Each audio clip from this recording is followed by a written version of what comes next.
Okay, so there was an op-ed piece posted to Metal Hammer by Matt Mills of Metal Hammer. So he wrote this op-ed piece. It's entitled, "Pantera were one of America's most important metal bands.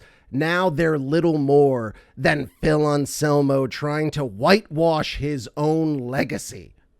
So, of course, this is all based on the 2016 Dimebash, where a drunken Phil Anselmo takes the stage, throws a Heil Hitler, says white power, and then is dragged the fuck off stage. I can absolutely understand someone who sees that and says, you know what? Fuck Phil Anselmo, fuck anything he's involved with. I never want to see the dude again. You're not an asshole for feeling that way. It's just how you feel. So whatever, that's fine. To me, the initial premise is really kind of fucked. I'm having a tough time getting my brain around it because I don't understand how this tour being a success, which it is. So with that being the case, assuming that they're able to finish this last leg of the tour without something insane happening, what's changed really? Because in the grand scheme of things, metal's not as popular as it once was. So, okay, Pantera goes around the world and plays to sold out arenas. Everybody sings along to these songs that they already know and love. If you look at Pantera songs in and of themselves, there's no racist lyrics to speak of. I mean, I understand the Dimebash incident in and of itself is just a gigantic blinking fuck a red flag. This is, a red spotlight with alarms and shit. I hear you. But there's this very all or nothing sort of idea going on here with this op-ed piece. That, like, at some point he comments like, why don't people realize that Nazis are bad? I think Nazis are pieces of shit. I'm like Captain America or Ronald McDonald. I would punch Hitler right in his stupid fucking face if I could. Assuming the tour's success, even when it's said and done, how would that whitewash the history of Phil Anselmo, especially since literally every other fucking month I get a story where somebody is bringing up the Dimebash incident from 2016, which is nearly 10 fucking years ago.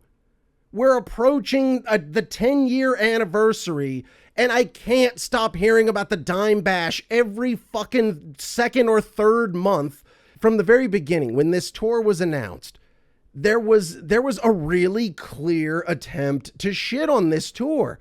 Several different excuses as to why the tour was going to suck, why you shouldn't go, shit ranging from the Dimebash incident through to, Phil's voice is fucked. It's not Vinny and Dime, so it's not Pantera, all that shit. They were giving you different stories about all these different reasons why you should not fucking go to see Pantera.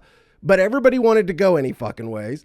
And so now are we being scolded with this because we still want to go see Pantera? The op-ed opens up. He acknowledges Pantera, their place in metal history. Here's a quote from the piece. "This broad acceptance of Pantera's comeback would be understandable if Anselmo had spent some of the past 7 years atoning for his actions, yet he seemingly hasn't. When footage of the frontman's white power outburst started doing the rounds on YouTube, he both refused to apologize and drummed up frivolous excuses." So, okay, his excuses were not good enough for you.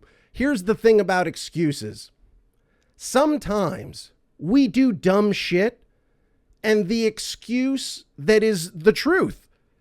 You may say, well, that's not good enough.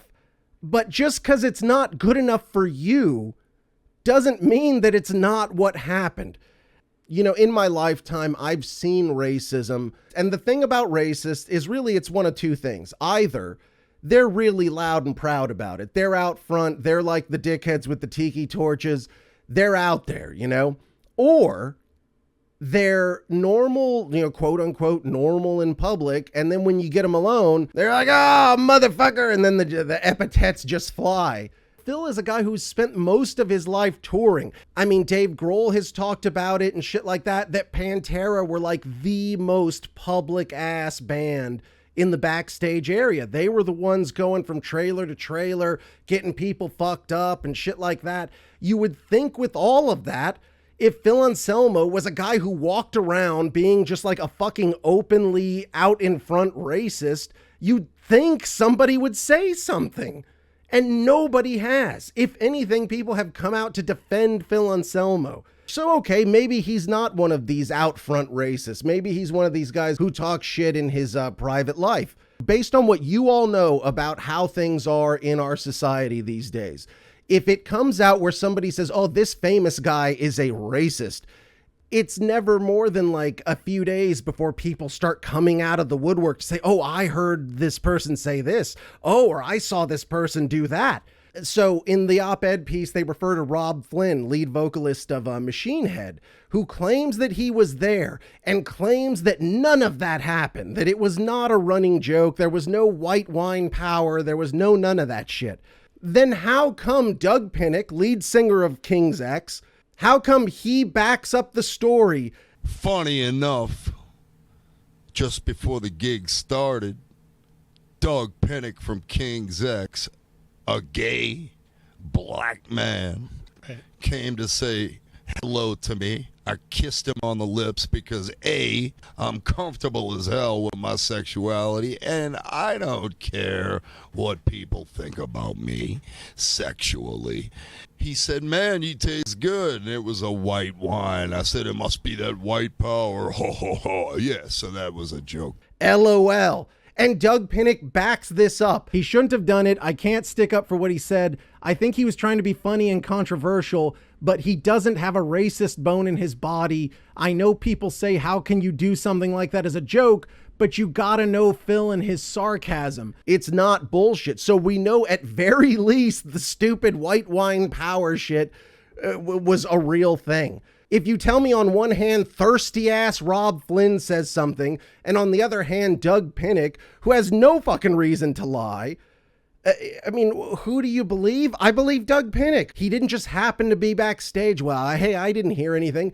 Just because you didn't hear shit doesn't mean it didn't happen. And this op-ed piece completely ignores the fact that Doug Pinnick backs the story up. Phil then says that people in the crowd heckled him about white power. Just 2 or 3 little hecklers. What I did was show them exactly what the ugliest possible thing I could think of at the time. They were looking for what they got, and sadly enough, I gave it to them. But the thing is, I've always engaged my audience, and there's one point in that video that I invited them to come up on the stage, and I dared them to call me that to my face, and I'd break their jaws. So at the end of the show, when I knew everybody was getting cleared out and whatnot, I lost my shit, so to speak. Could I see that happening? Yes, because look at this. This guy nobody ever shuts the fuck up about him being a Nazi racist motherfucker. So I could absolutely see some people in the crowd were fucking with him about it. That would make sense to me. It would also make sense to me that he added that bit to it to give further beef to his initial excuse of the white wine power thing, because everybody tells him it's not good enough. Well, also in the crowd, you know what I'm saying? Like, you start trying to beef shit up. So the second half of it, I don't know. Could have happened, could have not happened. I don't know. What I do know is at the core of the story, there seems to be truth there. And if it's not good enough for you, I apologize. I don't fucking know what to tell you. But if that's your only real proof of this man being a Nazi, like that's a heavy thing to lay on somebody who, once again, at the start of this story, kisses a gay black man on the mouth. Nazis are against black people and they're against gay people. So he's breaking 2 major Nazi ass rules when he goes and kisses Doug Pinnick on the fucking mouth. There's as much proof of Phil Anselmo being a gay dude as there is of him being a Nazi, in the sense that you have one night where a thing happens. If you take that one thing and pull it aside and put it on the side and you said, hey, tonight I saw Phil kissing a gay dude on the mouth, I think he's gay. That would be a story you could tell. And if Phil says, no, it's just a funny thing we do to each other, you'd say, that doesn't sound right. But it's the truth, you know? Also, Money Mills, he says that if Phil had been atoning properly, well, what the fuck is he supposed to do? He eventually sees the errors of his ways. He comes out, he does this fucking weird video apology. It was ugly. It was uncalled for. And anyone who knows me and my true nature knows that I don't believe in any of that. I don't want to be part of any group. I'm an individual, and I am 1,000% apologetic to anyone that took offense to what I said, because you should have taken offense to what I said. And I am so sorry. And I hope you just, man, give me another chance to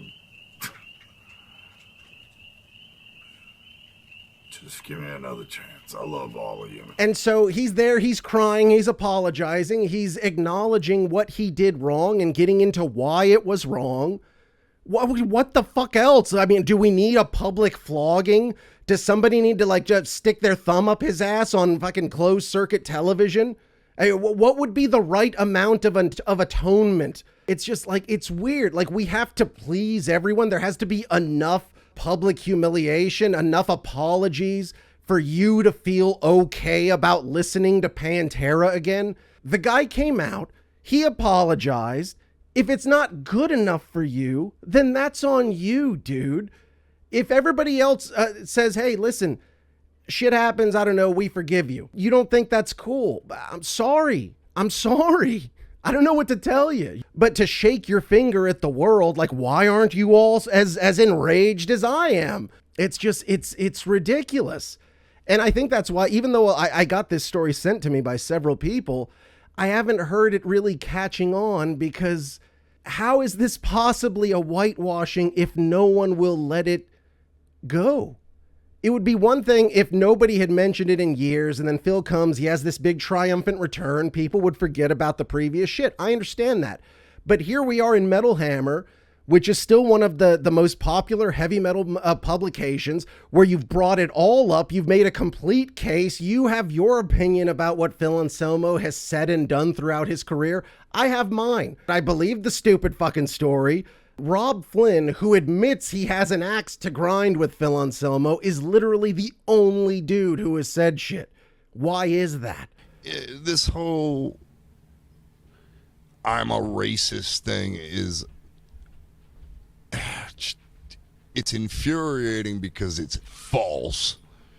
Absolutely false. And I'd like to turn around and say, hey, what have you done to better your community, Robert? If you're going to call me out on this supposed heinous act, what have you done? What have you done? I know what I've done. Several people in the music world did respond. To give you two sides of the argument, M. Shadows, vocalist for Avenged Sevenfold, says, I don't tend to agree with this perspective, but I respect it. The media should make us think and not be blowhards for the artists. Again, I don't agree, but I appreciate the pushback.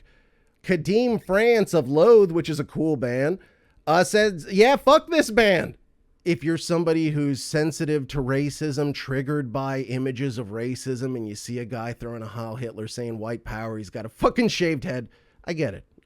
I understand where you're coming from.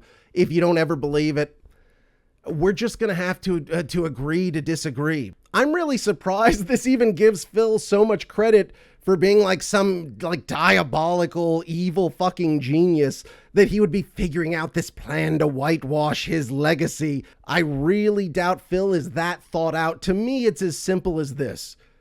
Phil is touring stadiums, which he hasn't been able to do since Pantera. These are big fucking paychecks. This is a way for Phil to tour for a couple years straight and make enough money to essentially live the rest of his fucking life. I think it's as simple as that. I think it's as simple as a financial issue. And on top of it, from an artistic standpoint, this is quite honestly the only way Phil Anselmo is going to be able to tour arenas, because on his own, there's just not that level of interest. I mean, the closest Phil got was with his band Down. I saw them open for Metallica. They were able to play some fairly large places, and they've made some great albums and shit like that. But in reality, Pantera is the only way Phil gets to play these shows. And I think that's the main draw to him. I don't think Phil has thought that far ahead about whitewashing his legacy. I don't know what value he would get from whitewashing his legacy. And on top of it, how the fuck could he do that when y'all won't let a motherfucker forget?